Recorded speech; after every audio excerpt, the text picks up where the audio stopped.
In today's video, I'm going to show you how to organize your client work in Trello using workspaces and boards for maximum efficiency. Trello is one of the most flexible project management tools out there, but without a solid structure, it can quickly become chaotic, especially when you're juggling multiple clients. If you find this helpful, please like and subscribe, and let's get started. Let's begin with the foundation of any well-organized Trello setup, and that's your workspaces. Instead of throwing all of your clients onto one single board where everything gets jumbled together, you'll want to leverage Trello workspaces. Think of a workspace as a folder that groups together related boards. A common mistake is to treat Trello like a giant to-do list on one board, but when you have more than a couple of clients, that approach falls apart fast. I recommend creating a dedicated workspace just for your clients. You can name it something like Active Clients or Client Hub, keeping it completely separate from any internal team boards or your personal projects. This separation is crucial because it gives you a clean, focused view of every client you're serving without the noise of your other responsibilities. Now, within that client workspace, you need to build a master template board. Spend some time creating one perfect client board that includes all your standard lists and common assets. This is your blueprint. Whenever you onboard a new client, you simply duplicate or clone this template board. Trello makes this incredibly easy. Just go to the board menu, select More, and then Copy Board. This means you never ever have to rebuild your system from scratch. It saves you tons of time, ensures consistency across all your client projects, and guarantees you never forget a critical step in your workflow. Once you have a board for a specific client, the next step is to set up your lists, which represent your workflow or delivery pipeline. You want to arrange these lists from left to right in the exact order that work flows through your process. A highly effective and common structure for client work starts with a list on the far left called Info and Resources. This list is not for tasks. It's a landing zone for quick access to client details, brand guidelines, and shared Google Drive links. You can keep a card here with all the reference material pinned at the top. Next, you'll have a to-do or backlog list for upcoming deliverables that need to be prioritized, followed by an in-progress list for work you're actively doing.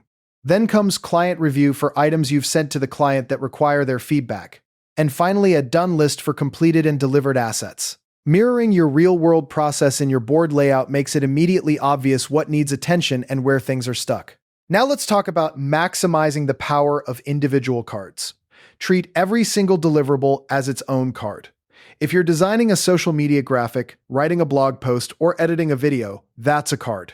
Inside each card are your best organizational tools. Start by using checklists to break larger deliverables down into small, actionable steps. For a blog post, your checklist might be draft, edit, format, and upload. This gives you a huge psychological win as you tick off each subtask. You should also utilize the attachments feature. Instead of emailing files back and forth, upload the final PDFs, images, or documents directly to the card. For larger files, just paste a direct link to your Dropbox or Google Drive folder. And never skip setting due dates. This is non-negotiable for client work. Trello's built-in calendar view will then show you every deliverable across all your client boards at a glance, helping you spot an overloaded week before it becomes a crisis. Finally, use labels, or color-coded tags to indicate priority. File type like social media versus graphic, or approval status. A red label might mean urgent, while a green label could mean awaiting approval. Finally, let's manage client communication to keep everything inside Trello and out of long, confusing email chains.